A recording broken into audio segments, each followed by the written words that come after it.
Good morning બચ્ચો. બાળકો, ધીમે ધીમે આપણે ચેપ્ટરના અંતિમ તબક્કા તરફ આગળ વધી રહ્યા છીએ. હવે તમે પુસ્તકની અંદર તમારી સામે પુસ્તક ખોલી રાખો. પુસ્તકની અંદર પેજ નંબર 154 આપણે ભણ્યા હતા બાળકો last time વાયુઓનું પ્રવાહીકરણ, liquefaction of gases. એમાં ક્રાંતિક તાપમાન, ક્રાંતિક દબાણ, ક્રાંતિક કદ અને ક્રાંતિક અવસ્થા વિશે ભણ્યા હતા. એક મહત્ત્વનું સ્ટેટમેન્ટ આપણે ભણ્યા હતા કે જે વાયુઓનું ક્રાંતિક તાપમાન વધુ હોય તેનું પ્રવાહીકરણ સહેલાઈથી થાય છે. એટલે આપણે એક સંબંધ લખવો હોય તો લખી શકીએ છીએ કે એ ક્રાંતિક તાપમાન ચલે છે સમપ્રમાણમાં, પ્રવાહીકરણ મતલબ પ્રવાહીકરણ સરળતાથી થવું, બે વચ્ચે સીધો સંબંધ છે. આ એટલા માટે યાદ કરાવું છું બાળકો કે પેજ નંબર 154 ઉપર કોયડો 5.5 તમને આપ્યો છે.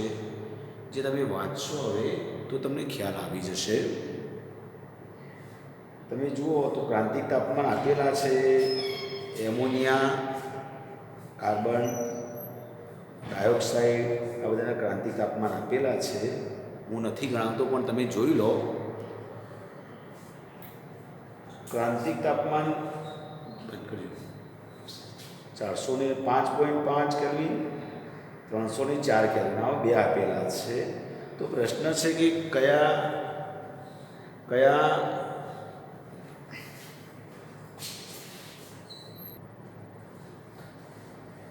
બાળકો, તો તમે જુઓ કે જેનું ક્રાંતિક તાપમાન એમોનિયાનું વધુ છે અને કાર્બન ડાયોક્સાઇડનું 304 છે. તો સીધી વાત છે, પ્રવાહીકરણ કોનું થશે?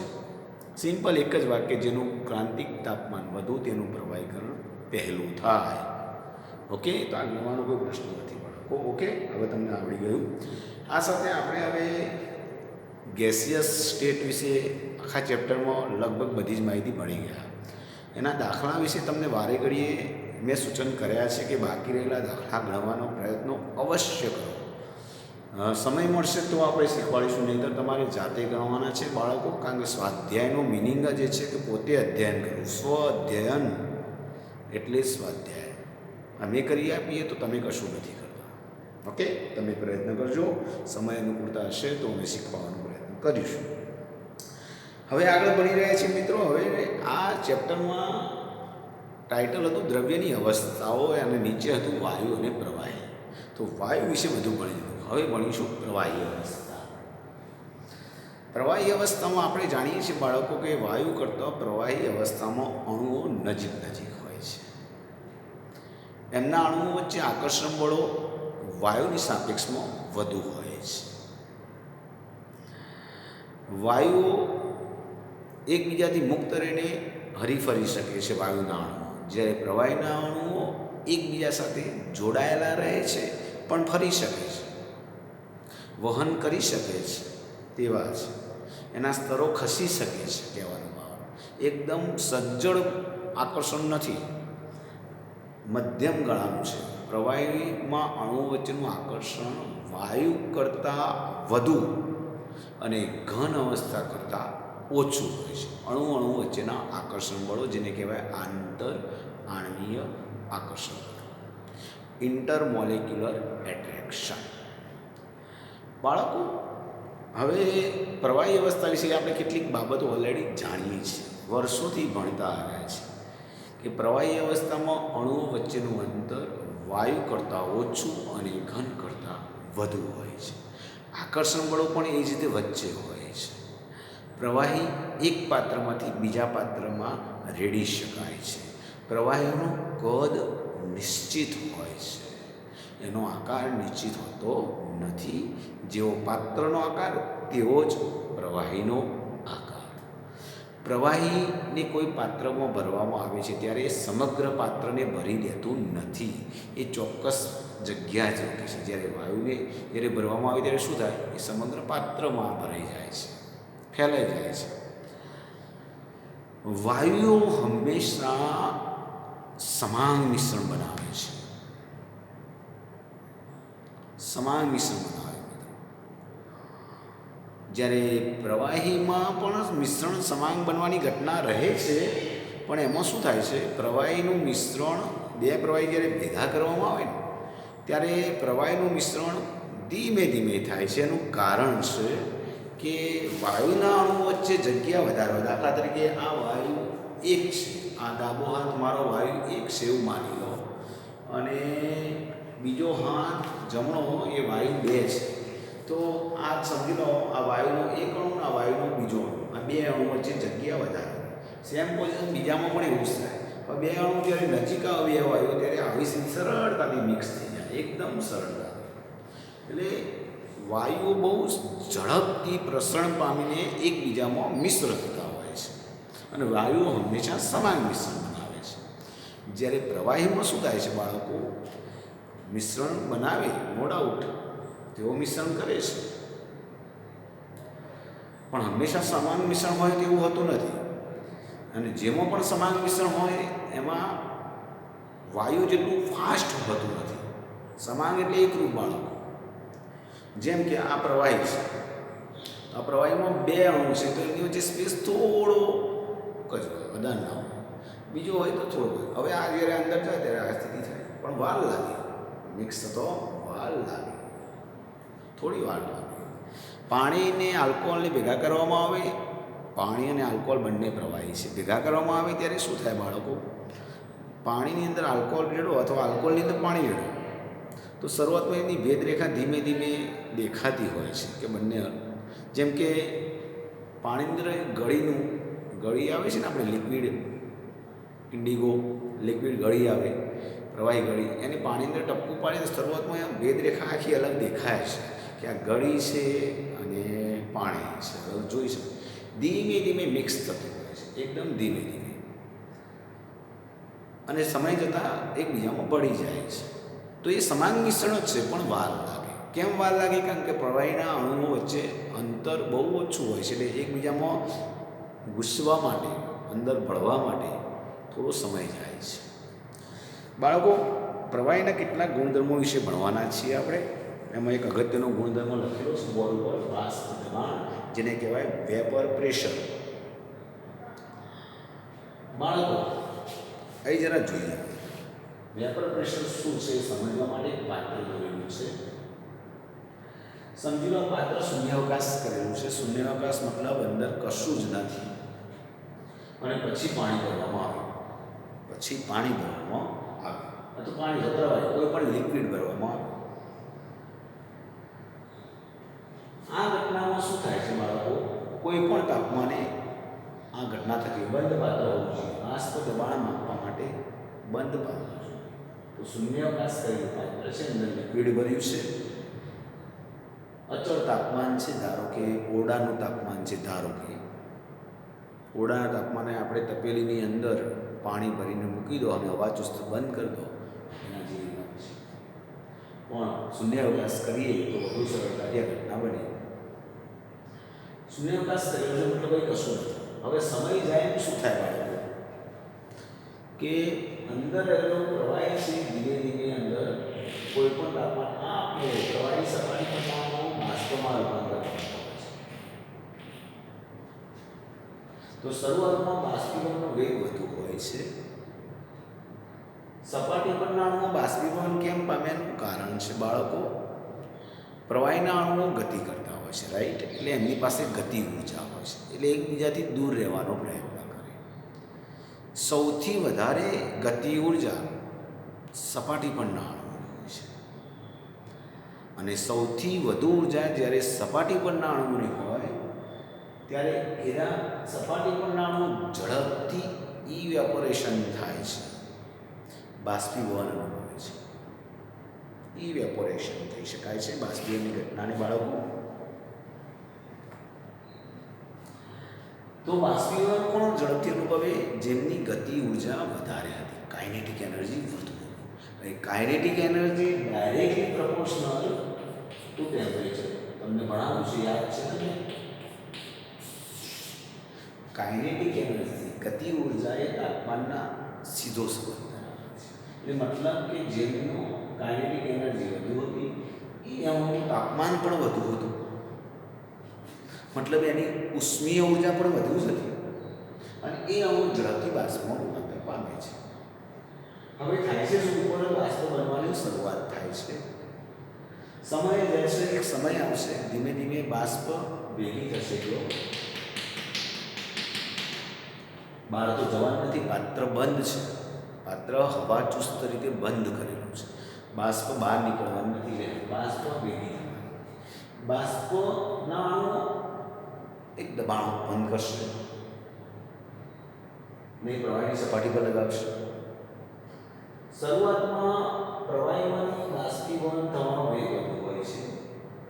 બાષ્પના અણુ ભેગા થશે એટલે બાષ્પના અણુ નજીક આવશે, પાછું ધીમે ધીમે શું બનાવવાનું શરૂઆત કરશે? પ્રવાહી.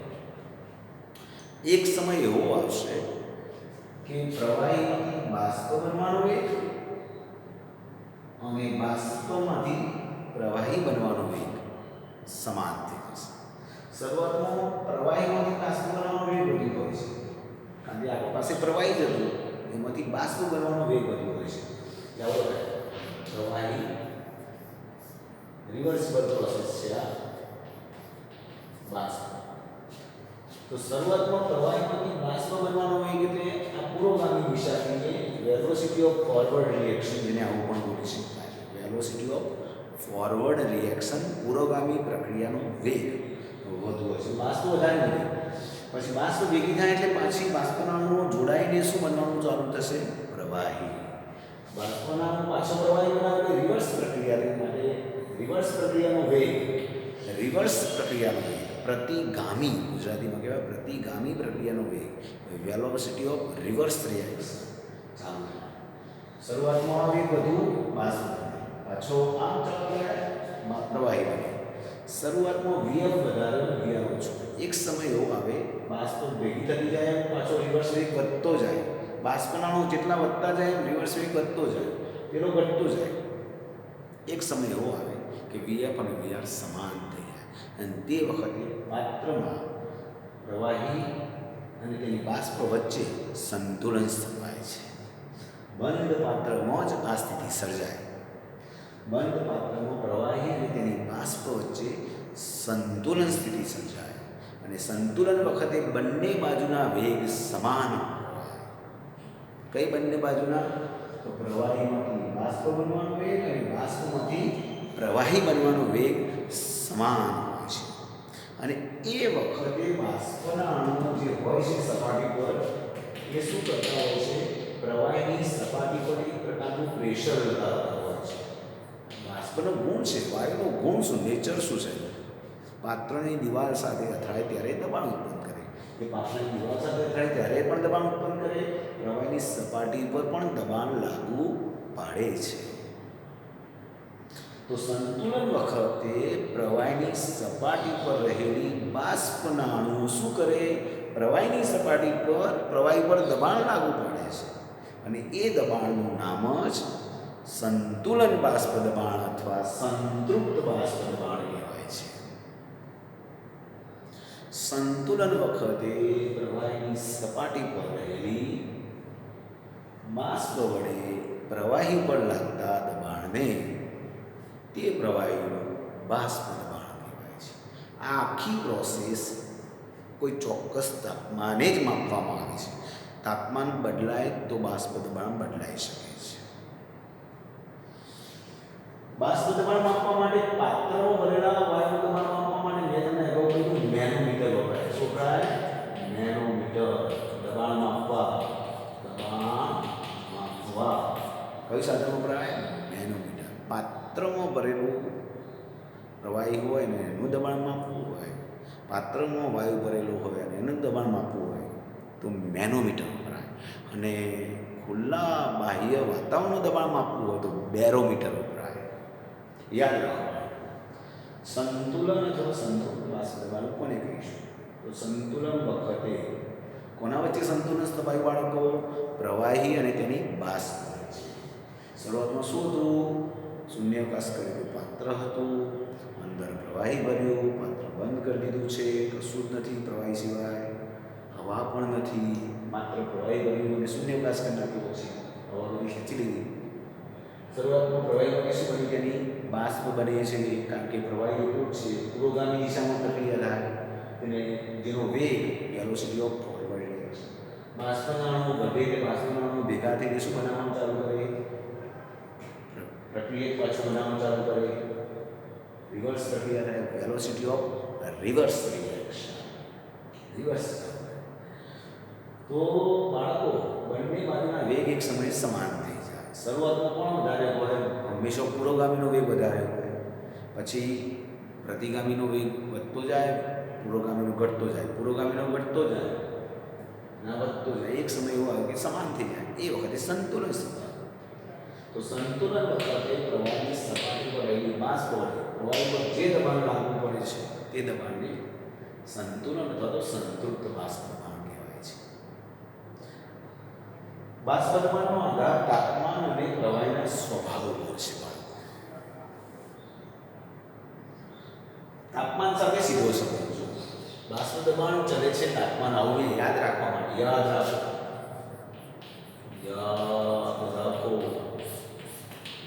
બાષ્પ દબાણ તાપમાન સાથે સીધો સંબંધ ધરાવે છે.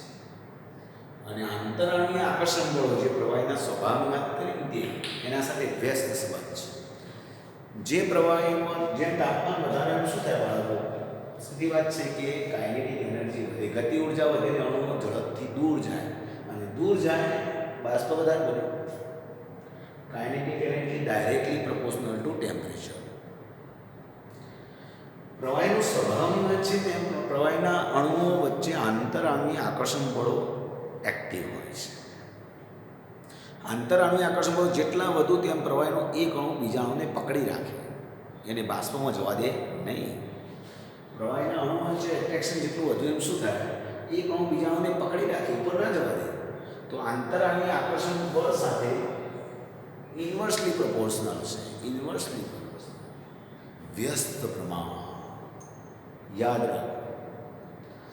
બીજી એક બાબત અહીંયા કહેવાની એ છે બાળકો કે આપણે જોયું કે બાષ્પ દબાણ હંમેશા બંધ પાત્રમાં જ થઈ શકે.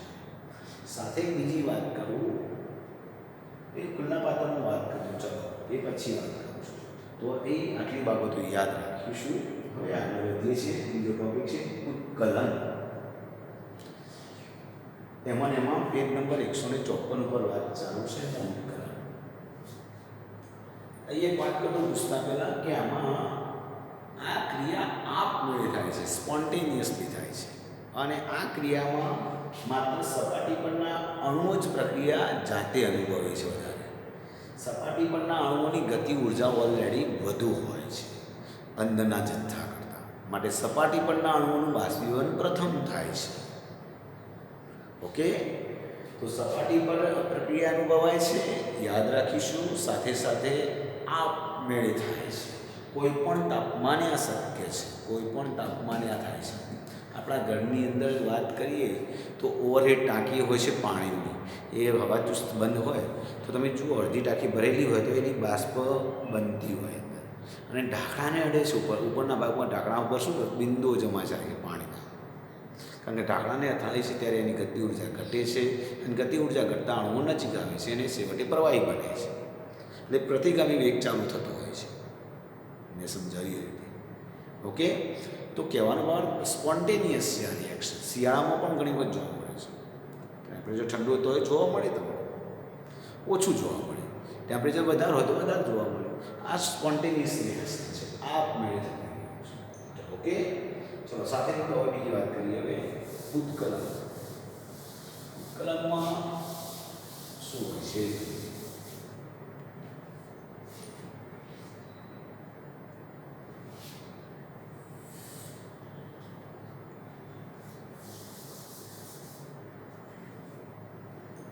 ઉત્કલન એટલે શું? બોઇલિંગ. બોઇલિંગ ઉત્કલન. ખુલ્લા પાત્રમાં રહેલા પ્રવાહીના બધા જ જથ્થામાંથી બાષ્પીભવન થવાની સ્થિતિને ઉત્કલન એટલે ઉકાળીએ છીએ.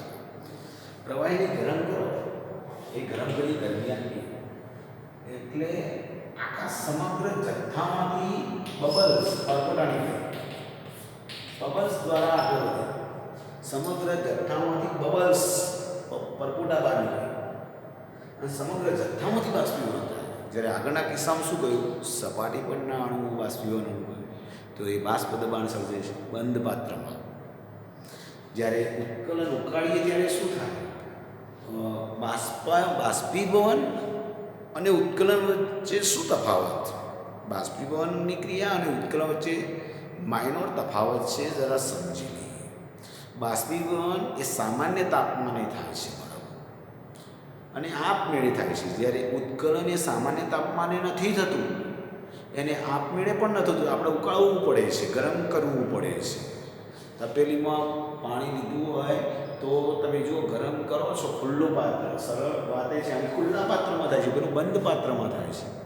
આ ખુલ્લા પાત્રમાં તપેલી લીધી છે, ખુલ્લી છે, પાણી ભર્યું છે, સ્ટવ ઉપર મૂકીએ છીએ આપણે ગેસના બર્નર ઉપર, તો ગરમ કરો તમે જો પરપોટા નીચેથી ઉપર આવશે, પરપોટા થઈને બહાર નીકળશે તો બબલ્સ સમગ્ર પાત્રમાંથી બબલ્સ દ્વારા બહાર નીકળે છે. બબલ્સ બહાર નીકળે છે અને વાયુ બાષ્પીભવન વરાળ બહાર નીકળવા માંડે છે, વાયુ સ્વરૂપે. તો સમગ્ર જથ્થામાંથી બાષ્પીભવન થવાની ક્રિયાને શું કહેવાય? ઉત્કલન. પેલામાં માત્ર સપાટી પર થતું હતું, આમાં સમગ્ર જથ્થામાંથી. સામાન્ય તાપમાને પેલું થતું હતું, આ ઉત્કલન ઊંચા તાપમાને થાય છે. હવે ઉત્કલન બિંદુ, પાણીનું ઉત્કલન બિંદુ આપણે 100 ડિગ્રી સેલ્સિયસ બોલીએ છીએ અને કેલ્વિનમાં બોલીએ છીએ 373.15ની આસપાસ, રાઈટ? તો હવે મારે એ કહેવું છે બાળકો અહીંયા કે ઉત્કલન બિંદુ ક્યારે આવે? તો પહેલી વાત, ઉત્કલન બિંદુ જેને કહેવાય બોઇલિંગ પોઈન્ટ. ઉત્કલન મતલબ બોઇલિંગ અને ઉત્કલન બિંદુ એટલે બોઇલિંગ પોઈન્ટ ક્યારે આવશે? કે જ્યારે અને ગરમ કરો છો ત્યારે અંદરથી બાષ્પ નીકળે છે. આ બાષ્પ અહીંથી બાષ્પ નીકળવા જાય પ્રવાહી ઉપર કોનું દબાણ લાગુ પડે? ખુલ્લું પાત્ર હોય તો કોનું દબાણ લાગુ પડે બાળકો? ખુલ્લું પાત્ર હોય તો કોનું દબાણ લાગુ પડે? ઉપરના વાતાવરણનું દબાણ લાગુ પડે, સ્વાભાવિક છે. અને વાતાવરણનું દબાણ આપણે વાતાવરણ એકમમાં એટલે કે એટમોસ્ફિયર અથવા તો બાર એકમમાં માપીએ છીએ. બાર એ પ્રમાણભૂત એકમ છે, તમને ખબર છે. પ્રમાણિત એસઆઈ એકમ કયો? 12. પણ વાતાવરણ બાર વચ્ચે માઇનોર તફાવત છે. બારનું મૂલ્ય 1 બારનું મૂલ્ય એક વાતાવરણ કરતાં થોડું ઓછું છે. જ્યારે એક વાતાવરણ હોય ત્યારે આનું મૂલ્ય 1 વાતાવરણ નહીં ધારો કે એક એટમોસ્ફિયર ઇઝ ઇક્વલ ટુ 1.01325 બાર. અથવા બાર ઇઝ ઇક્વલ ટુ 0.987. આનો મિનિંગ એવો થાય, લખેલો મિનિંગ એવો થાય કે વાતાવરણનું દબાણ જ્યારે એક વાતાવરણ લઈએ, આ એક હોય ત્યારે આ એકના ઉપર આવે છે. આનું એક જરૂર પડે ત્યારે આ વધારે જોઈએ, મતલબ જે વધારે હોય નાનું કહેવાય. આવા સમજવામાં ઘણા વિદ્યાર્થીઓને ખબર નથી પડતી. $1 બરાબર 75 રૂપિયા, તો કોની વેલ્યુએશન વધારે કહેવાય? ડોલરની. કારણ કે $1ની સામે 75 જાય છે, તો નાનું કોણ કહેવાય? નાનું ચલણ કયું કહેવાય? ભલે રકમ મોટી દેખાતી, નાનું ચલણ કયું કહેવાય? 75 રૂપિયા. રૂપિયા એ નાનું ચલણ થયું, સમજ્યા? એમ એક વાતાવરણ બરાબર 1.01325 બાર, તો આના કરતાં આનું મૂલ્ય વધારે, તો આ ચલણ નાનું કહેવાય, આ એકમ નાનો કહેવાય. 12 1 બાર 0.987 ઉલટું લખી શકાય.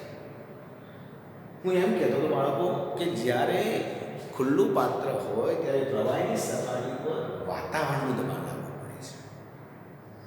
હવે તમે ગરમ કરો, વાતાવરણનું દબાણ વધારે હોય છે શરૂઆતમાં, વરાળ ઓછી નીકળે, તો આ જે બહાર નીકળતી બાષ્પ છે એ મુક્ત રીતે ભળી નહીં જાય, વાતાવરણમાં નહીં ભળી શકે. કારણ કે ઉપર પ્રેશર વધારે છે, નીકળવા જ ના ઉપર પ્રેશર વાતાવરણનું પ્રેશર વધારે છે.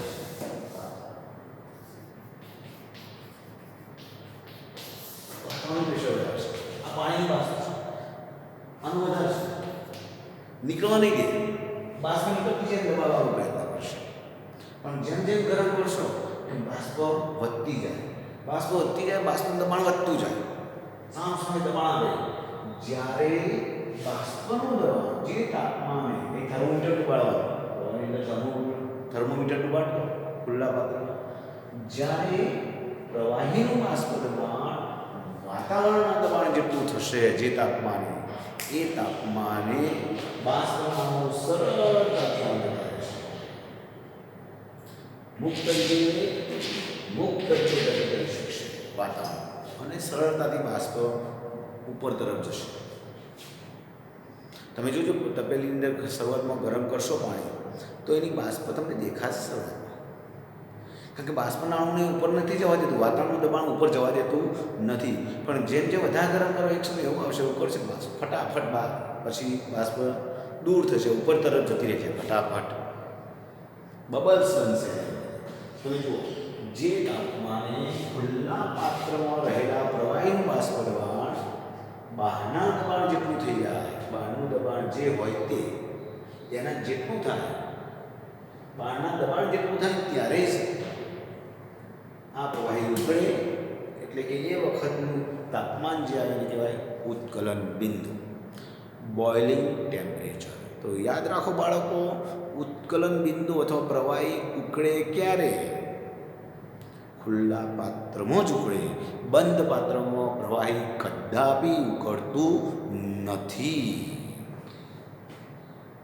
ના ઉકળે બંધ પાત્ર, ખુલ્લા પાત્રમાં જ ઉકળે પ્રવાહી. કારણ ખુલ્લા પાત્રમાં શું થાય છે તમે જોયું ને, પ્રવાહીના અણુ ઉપર તરફ જતા હોય છે. બહારના દબાણ જેટલું જ્યારે થઈ જાય, બહારનું દબાણ જે હોય તે એના જેટલું થઈ જાય ત્યારે પ્રવાહી ઉકળે. તમને ખ્યાલ હશે બાળકો, જુદા જુદા સ્થળોએ બહારનું દબાણ જુદું જુદું હોય. પૃથ્વીની સપાટી એટલે કે દરિયાઈ સપાટી ઉપર વાતાવરણનું દબાણ એક વાતાવરણ માનવામાં આવે છે. આપણે હાલ જે છીએ જે સ્થળો ઉપર એ દરિયાઈ સપાટી કહેવાય, ત્યારે વાતાવરણનું દબાણ કેટલું લેવાય છે? એક વાતાવરણ લેવાય છે.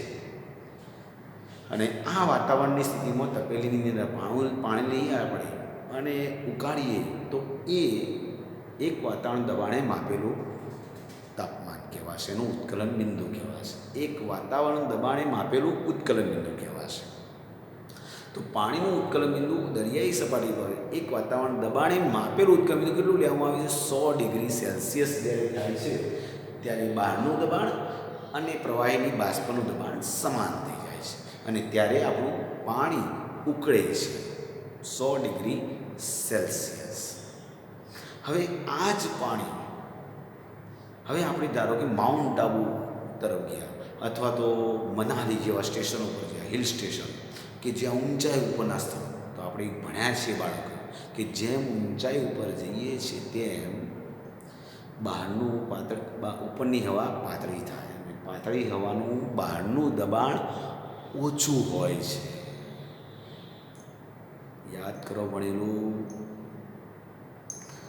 ઊંચાઈના સ્થળોએ શું થાય? હવા પાતળી થાય. માઉન્ટ આબુ ઉપર જાઓ તો ઊંચાઈનું સ્થળ કહેવાય. અહીં એક વાતાવરણ દબાણ છે તો માઉન્ટ આબુ ઉપર 0.5 વાતાવરણથી અડધું થઈ જાય છે.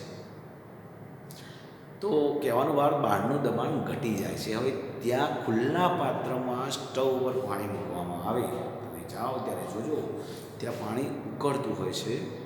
ઉકળે છે ક્યારે? હવે વિચારો, બહારનું દબાણ અહીં પ્રવાહીની સપાટી પર એક વાતાવરણ દબાણ લાગતું હતું, એટલે એને એક વાતાવરણ દબાણ જેટલું કરવું પડે ગરમ કરીને, ત્યારે બે સરખા થાય. ત્યારે ત્યાં માઉન્ટ આબુમાં શું થાય કે બહારનું વાતાવરણ દબાણ અડધો વાતાવરણ છે, 0.5 વાતાવરણ. હવે પ્રવાહીને ત્યાં ઉકાળવાનું શું થાય? ઝડપથી ઉત્કલન બિંદુ આવી જશે. કેમ? કારણ કે એનું બાષ્પ દબાણ કેટલું કરવાનું છે? 0.5 જેટલું છે, અડધો વાતાવરણ જેટલું જ છે બહારનું દબાણ. ટૂંકમાં કોઈ પણ પ્રવાહીનું ઉત્કલન બિંદુ ક્યારે આવે? જ્યારે એનું બાષ્પ દબાણ બહારના વાતાવરણના દબાણ જેટલું થાય ત્યારે, બહારનું વાતાવરણ થાય ત્યારે. તો માઉન્ટ આબુ પર બાળકો શું થાય છે કે બહારનું દબાણ ઘટેલું હોય છે, ઓછું હોય છે. કોઈ પણ પ્રવાહીનું ઉત્ક્રમબિંદુ આવે ક્યારે એક કોન્સેપ્ટ સીધો કે એનું બાષ્પ દબાણ બહારના વાતાવરણના દબાણ જેટલું થાય ત્યારે. પૃથ્વીની સપાટી પરનું દબાણ એક વાતાવરણ હતું એટલે ઉત્ક્રમબિંદુ આવતા વાર લાગે, કારણ કે એક વાતાવરણ સુધી એનો મેળવવું પડે દબાણ. જ્યારે માઉન્ટ આબુ પર અડધો બાર જ છે બહારનું દબાણ, અડધું વાતાવરણ જ છે, 0.5 બાર. તો ત્યાં ઝડપથી ઉત્ક્રમબિંદુ આવે, મતલબ ત્યાંનું ઉત્ક્રમબિંદુ નીચું હશે. માઉન્ટ આબુ ઉપર પાણી નીચા તાપમાને ઉકળે બાળકો, એના કરતાં ઊંચાઈ ઉપર જઈએ એમ પાણી ખૂબ નીચા તાપમાને ઉકળે, એટલે ત્યાં પ્રોબ્લેમ થાય ખોરાક રાંધવા માટે, ખોરાક કાચા રહી જાય. સમજ્યા? કઠોળ ખાવા હોય, ચણા ખાવા હોય, મગ ખાવા હોય તો તકલીફ પડી જાય, માટે પ્રેશર કુકરનો ઉપયોગ કરવો પડે. પ્રેશર કુકરમાં શું થાય બાળકો? બહાર હવા જાય નહીં, બાષ્પીભવનની દબાણ કરે, જેટલું દબાણ વધે પ્રવાહી ઉપર એટલે પ્રવાહી શું કરશે? એ દબાણ જેટલું પ્રાપ્ત કરવા માટે વધારે ઉકળશે, પાછું દબાણ કરે, પછી છેવટનું બંને બાજુ પ્રેશર વધી જાય ત્યારે પેલી સીટી ઊંચી થઈ જાય. જો સીટી ઊંચી ના થાય તો મગ કે ચણા કે ખીચડી બધું જાય ઉપર. બરાબર ને? તો કોન્સેપ્ટ સમજી લો બાળકો. દબાણ જેટલું વધારીશું એટલું ઉત્ક્રમબિંદુ વધશે, બહારનું દબાણ જેટલું ઘટાડીશું ઉત્ક્રમબિંદુ ઘટશે. બાહ્ય દબાણ જેટલું વધુ ઉત્ક્રમબિંદુ ઊંચું, બાહ્ય દબાણ જેટલું નીચું ઉત્ક્રમબિંદુ નીચું. આ કોન્સેપ્ટ ઉપર પ્રેશર કુકર વપરાય છે. ઓકે, ચાલો. જે તાપમાને ખુલ્લા પાત્રમાં રહેલા પ્રવાહીનું બાષ્પીભવન બાહ્ય દબાણ જેટલું થાય છે તે તાપમાનને ઉત્કલનબિંદુ બોઇલિંગ પોઈન્ટ કહે છે. સામાન્ય ઉત્કલનબિંદુ કોને કહેવાય? તો એક વાતાવરણ દબાણે માપેલા ઉત્કલનબિંદુને સામાન્ય ઉત્કલનબિંદુ કહ્યું છે. અને દાખલા તરીકે પાણીનું ઉત્કલનબિંદુ, પાણીનું ઉત્કલનબિંદુ 373.15 પુસ્તકમાં આપેલું છે બાળકો. મૂલ્ય તો એક્ઝેક્ટ મૂલ્ય આપ્યું નથી પણ 373 ડિગ્રી આપેલું છે. હા, ચલો 373 એટલે હું લઈ લઉં છું 100 સેલ્સિયસ. આ કેલ્વિન અને 100 તમને દેખાતું હશે આઈ થિંક. યસ.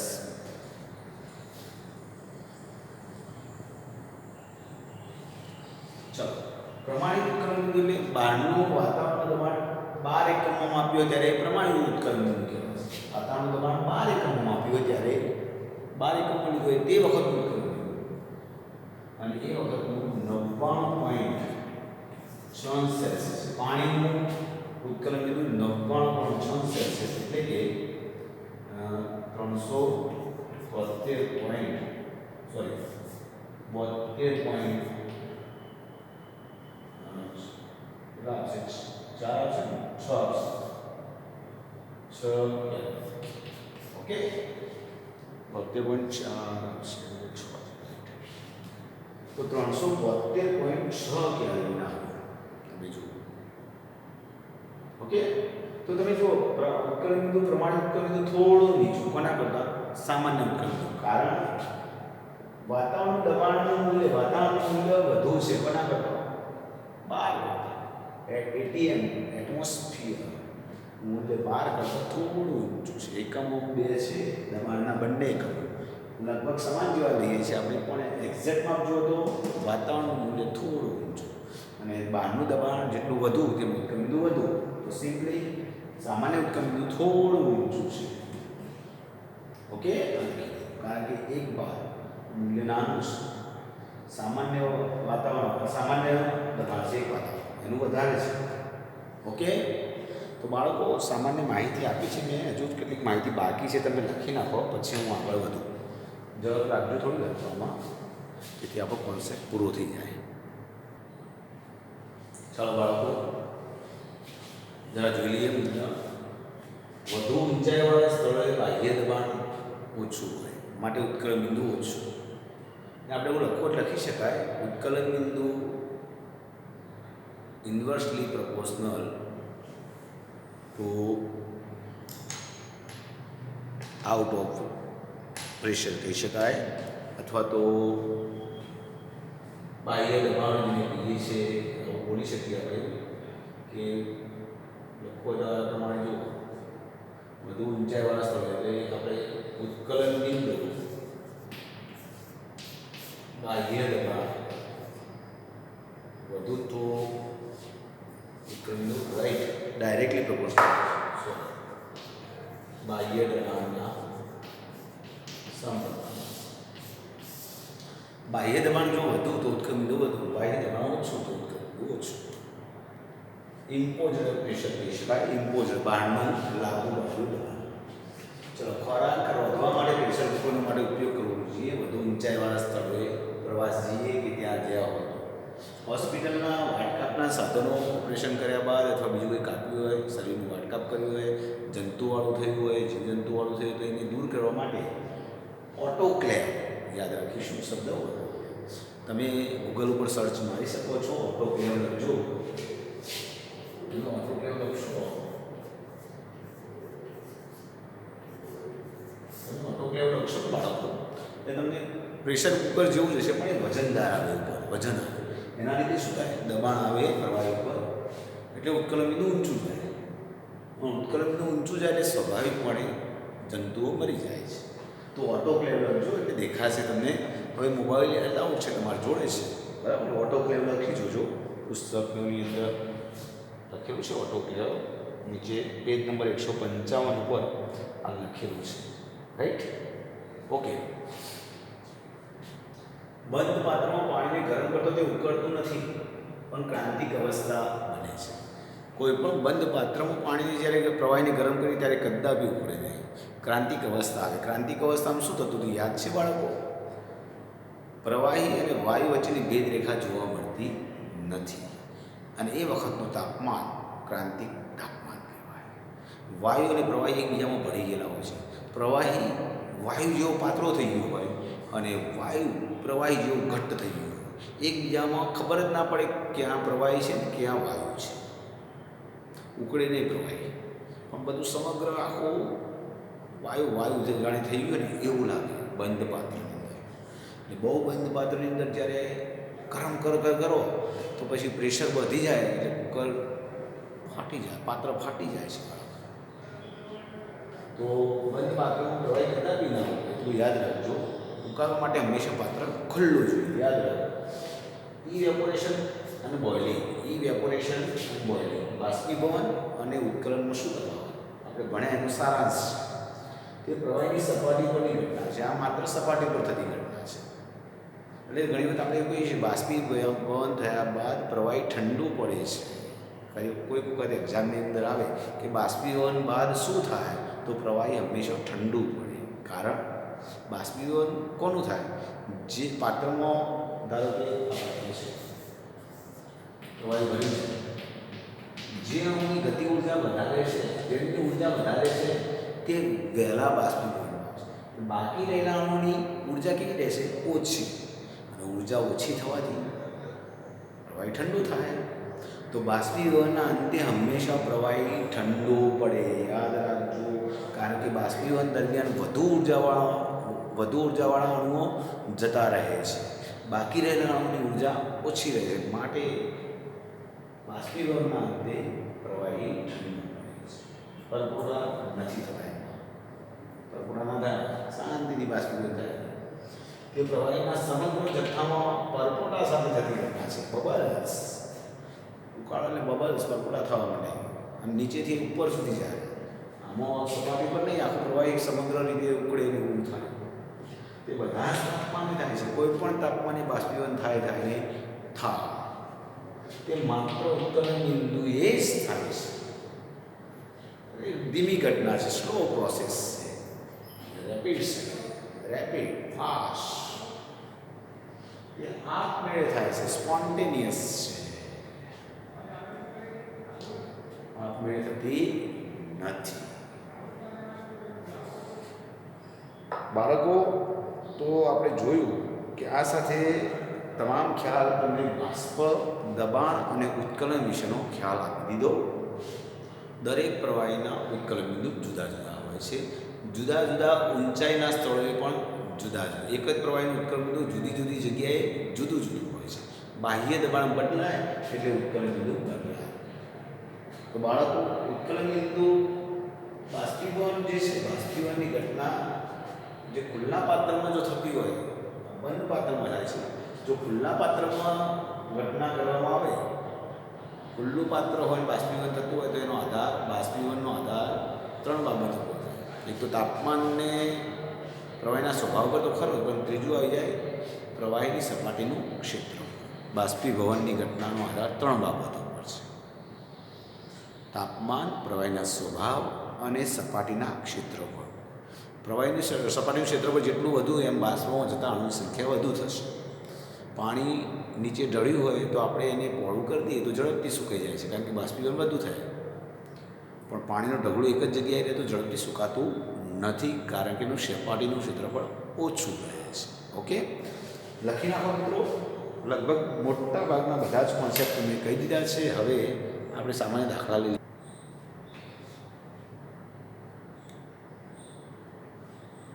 બાળકો, સ્વાધ્યાયનો 10મો પ્રશ્ન છે. તમને ઘરે કરવાનું કામ કહ્યું છે પણ તમે કેટલાક મોટાભાગના વિદ્યાર્થીઓ આળસુ વૃત્તિ બતાવી રહ્યા છે. એમને આવવાનું નથી પછી બીજું કંઈ નહીં. 546 સેલ્સિયસ તાપમાને અને 1 બાર દબાણે 34.05 મિલીલીટર ફોસ્ફરસથી બાષ્પનું વજન આપ્યું છે અને ફોસ્ફરસનું મોલર દળ શોધવાનું કહ્યું છે. તો પહેલાં એક કામ કરીએ બાળકો, આપણે અહીં આપેલી જે વેલ્યુ છે કઈ કઈ છે એના મસાલા ભેગા કરી દઈએ. તો ફર્સ્ટ ટેમ્પરેચર આપ્યું છે તમને, મસાલા ભેગા કરી દઈએ.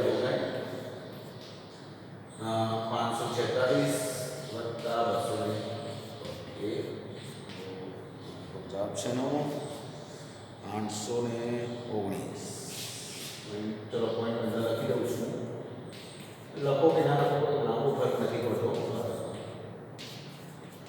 તમે કદાચ પોઈન્ટ 15 ના લખો ચાલી જાય. નીટ જેવી એક્ઝામ હોય રાઉન્ડ ફિગરના વાળા લેવા જેથી તમને ગુણાકાર કરવામાં સરળ થાય.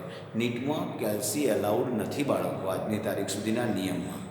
ઓકે, તો તમારે કામ કરવાનું રહેશે. આવા પોઈન્ટ 15 આ બધા ઓકળા નહીં લેવાના, રાઉન્ડ ફિગર જ લેવાના, નજીકના રાઉન્ડ ફિગર ઓકળા પસંદ કરવાના.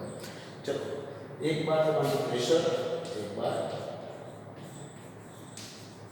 મારો એક વાત યાદ રાખજો, જ્યારે પણ પીવી બરાબર એનઆરટી એપ્લાય કરો ત્યારે દબાણ વાતાવરણમાં કાં તો બારમાં હોવું ફરજિયાત છે અને કદ લીટરમાં જ જોઈએ. મિલીલીટર હોય તો લીટરમાં કન્વર્ટ કરવું પડે. જોઈએ વોલ્યુમ 34.05 મિલીલીટર છે તો 34.05 લીટર કરવા માટે 10⁻³ લીટર. યાદ રાખો, આવડવું જોઈએ. ઘણા વિદ્યાર્થીઓ હજુ આ પણ ગોથા ખાય છે. ચલો પછી વેઇટ, વજન. તો વજન W બરાબર 0.225 ગ્રામ. તો તમને મોલર દળ શોધવાનું છે. Capital molecular weight M W અથવા કેપિટલ એમ કો. કેપિટલ એમ કેટલી 40. તો હવે કયું સૂત્ર એપ્લાય કરી શકશો? તમને આ બધી કિંમતો આપી તો કયું એપ્લાય કરી શકાય? સિમ્પલ છે, પીડી બરાબર એનઆરટી એપ્લાય કરો છો પણ એને કે વજન ભાગ્યા માટે પીવી બરાબર WRT અપોન n, રાઈટ? અને એમને સૂત્રનું પડકાર બનાવી આપણે જે શોધવાનું છે એટલે જવાબ આપણી પાસે n = WRT અપોન પીવી. આ બરાબર શું લખવાનું? યાદ કરવા મેં કહ્યું હતું, જ્યારે વાયુનો કોઈ પણ પ્રશ્ન આવશે સાર્વત્રિક અચળાંકની વેલ્યુ ઉર્જાના પ્રશ્નમાં 8.314 જૂલ લખાય. જ્યારે ઉર્જાની વાત થતી હોય ચેપ્ટર નંબર 6 ઉષ્માગતિશાસ્ત્ર જે તમે ભણી ચૂક્યા, પહેલાં આપણે એ ચલાવ્યું છે, તમે ભણી ચૂક્યા છો કદાચ. તો આરની વેલ્યુ તમે જોજો, એના પ્રશ્નોમાં 8.314 જૂલ લેવામાં આવે છે. જ્યારે અહીં આરની વેલ્યુ 8.314 × 10⁻²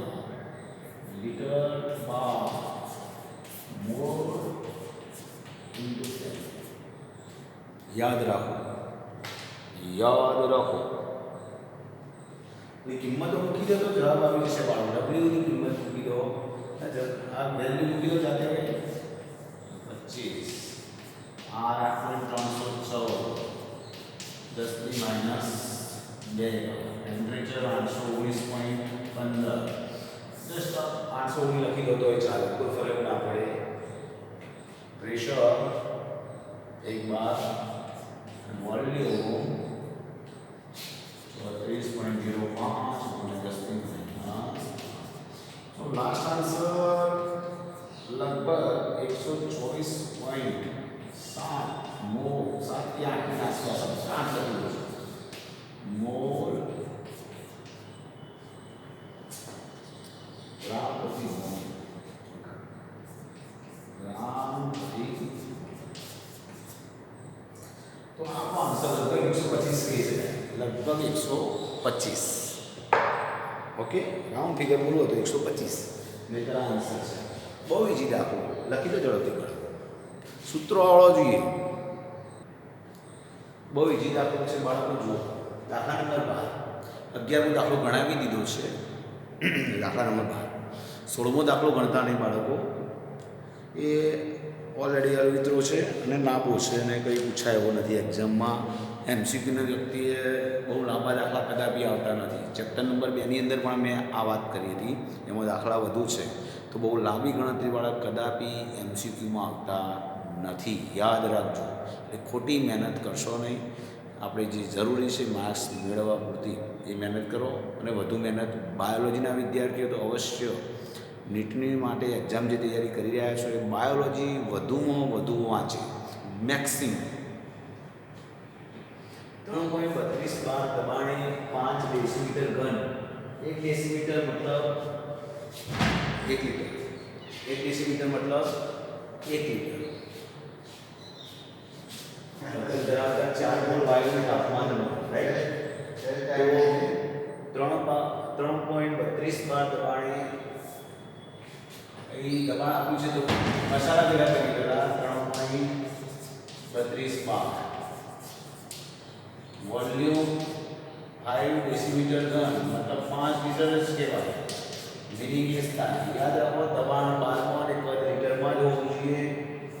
મોલ 4 આર આપેલો છે અને એ તો ના આપ્યો તો પણ આવવો જ જોઈએ. ઓકે, એકમ 12 ડેસીમીટર ઘન kelvin inverse mall inverse. Okay, અને પ્રશ્ન પૂછ્યો છે કે તાપમાન શું? તો આ તો હવે ના આવડે તો બહુ ખરાબ બાબત કહેવાય. આ ઇઝી છે. એને સૂત્રનો કરતા બનાવી દો. આવું ટ્રાય પણ છોકરો નથી કરતો. ચાલો હવે કિંમત મૂકી દો છો તમે તો આન્સર આવશે બાળકો. હું હવે સમય નહીં બગાડવામાં. લગભગ 50 કેલ્વિનની આસપાસ જવાબ આવે છે. તો તમે લખી મૂકો અને ગણો. આપણો આન્સર છે. ઓકે, ગણી નાખો તમે જાતે. ચલો બાળકો, 13મો પ્રશ્ન. આ પ્રશ્ન તો ચેપ્ટર નંબર 1 અને 2માં આવી ચૂક્યો છે. આ વન ટાઈપ ઓફ રિપીટેશન છે. 1.4 ગ્રામ ડાયનાઇટ્રોજનમાં રહેલા કુલ ઇલેક્ટ્રોનની સંખ્યા શોધવાની છે. જ્યારે પણ બાળકો મેં અગાઉ પણ કહ્યું હતું ને, ફરી વાર કહું છું, વારે વારે એકના એક વિધાન મારે કહેવા પડે છે. જ્યારે પણ કોઈ પણ સંખ્યા શોધવાનો પ્રશ્ન આવે, એ અણુની સંખ્યા હોય, પરમાણુની સંખ્યા હોય, પ્રોટોનની સંખ્યા હોય, ન્યુટ્રોનની કે ઇલેક્ટ્રોનની, ત્યારે હંમેશા સૌ પ્રથમ જો તમને વજન આપ્યું હોય તો વજન ભાગ્યા અણુ બહાર કરીને મોલ મેળવી દો છો. જો તમને કદ આપ્યું હોય, એસટીપી એ કદ આપ્યું હોય તો તમે 22.4 વડે ભાગીને, અથવા તો આદર્શ વાયુ કહેવું હોય તો 22.7 વડે ભાગીને મોલ મેળવી દો છો. તો યાદ રાખો બાળકો, જ્યારે તમને વજન આપ્યું હોય ત્યારે અણુવાર વજનને વજન વડે ભાગો છો, કદને કદ વડે, અને જો તમને સંખ્યા આપી હોય તો એને એવોગાડ્રો આંક વડે ભાગી દો છો તો મોલ મળે. તો મોલ 3 રીતે મળશે: વજન ભાગ્યા અણુવાર, કદ ભાગ્યા 22.4 લીટર, અને સંખ્યા આપી તો સંખ્યા ભાગ્યા એવોગાડ્રો આંક. તો એ વજન આપ્યું છે તો N2ના મોલ શોધીએ. સૌ પ્રથમ હંમેશા મોલ શોધવા. જ્યારે પણ સંખ્યા શોધવાનો પ્રશ્ન આવે ત્યારે હંમેશા મોલ શોધવા. મોલ બરાબર શું હતા? 1.4 વેઇટ બાય મોલેક્યુલર વેઇટ. 28. નાઇટ્રોજનનો અણુભાર કેટલો? મોલર દળ 28 ગ્રામ. કારણ કે નાઇટ્રોજનનો પરમાણુ ભાર 14 ગુણ્યા 2 28. તો N2 માટે મોલર મોલેક્યુલર વેઇટ 28 ગ્રામ પ્રતિ મોલ. ઓકે, તો શું જવાબ આવશે બાળકો? 1.5 આવશે. કરી દો જરા કેલ્શિયમ પાછા પોઈન્ટમાં આગળ પાછા થશે. હવે આદતી બની ગયા છે કેલ્શિયમ, નહીં તો આવા 0.05. Okay, 0.05 mall nitrogen. મોલ શોધ્યા બાદ ઇલેક્ટ્રોનની સંખ્યા શોધી છે. સૌપ્રથમ અણુની સંખ્યા શોધીએ. તો મોલમાંથી સંખ્યામાં જવું હોય તો એવો ઘેરો પડી દીધો માટે N2 અણુની સંખ્યા બરાબર 0.05 6.022. તો 2 લખો તો ચાલશે, 22 લખો અને 10ની જાહેર પરીક્ષાઓ હોય બાળકો નીટની જીની તો 6.022 નહીં લખવાનું, એકલા 6 લખી દેવાના. 6 ઓનલી 6. કારણ કે પાછળની વેલ્યુ તમે જો 0.22 છે કોઈ મિનિંગ નથી. તો જ્યારે આપણે ગુણાકાર કરવાનો છે જાતે ત્યારે હંમેશા આપણે ઝડપી ગુણાકાર આ રીતે શીખવાના છે.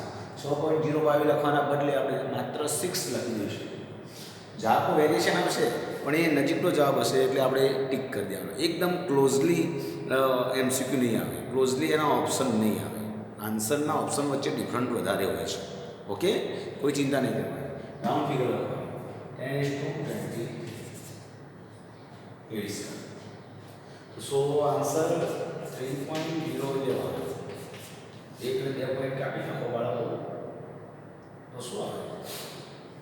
10 ની 21 ઘાત આવે ને 22. યસ, 10 ની 22 ઘાત 1 પોઈન્ટ કાપો. તો આ અણુની સંખ્યા. હવે નાઇટ્રોજનના અણુ આટલા છે ટોટલ. હવે એક અણુમાં કેટલા ઇલેક્ટ્રોન નક્કી કરવું? નાઇટ્રોજનના એક અણુમાં ઇલેક્ટ્રોનની સંખ્યા કેટલી? અણુમાં ઇલેક્ટ્રોનની સંખ્યા કેટલી બોલો? આપણે નતા આવે ઇલેક્ટ્રોન. નાઇટ્રોજનનો પરમાણુ ક્રમાંક બાળકો 7. તો સ્વાભાવિકપણે તટસ્થ પરમાણુમાં શું હોય છે? જેટલો પરમાણુ ક્રમાંક તેટલા જ ઇલેક્ટ્રોન. તો 7 પરમાણુ ક્રમાંક 7. આવા નાઇટ્રોજન N2 છે તો 7 તો 14 ઇલેક્ટ્રોન. તો નાઇટ્રોજનના એક અણુમાં 14 ઇલેક્ટ્રોન. તો આટલા અણુમાં કેટલા ઇલેક્ટ્રોન? માટે 1.0 અણુમાં ઇલેક્ટ્રોનની સંખ્યા ગુણાકાર જ કરવાનો છે ને. 14 ગુણ્યા 22. સો લાસ્ટ આન્સર આપણો આન્સર આવી જાય છે 4.21 10 ની 23.